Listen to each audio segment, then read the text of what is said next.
I remember a teacher also in UCH. UCH, she has slept. It was a disgrace for her to be sleeping down and now, when a student now came out of the classroom and now came to knock the door, and her eyes were red.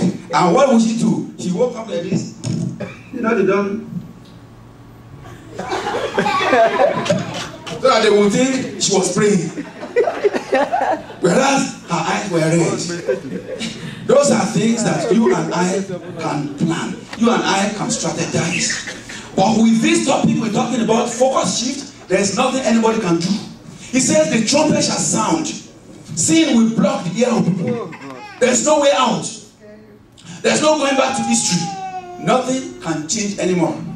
And that is when you now go to a phase whereby you purchase salvation with your own blood. Now it is free. We are free. There are many countries that you are not free to preach the gospel. But here we are freely. And yet we say our schedule does not allow us. What are you doing? What are you doing? A lot of us will have bad credit with God.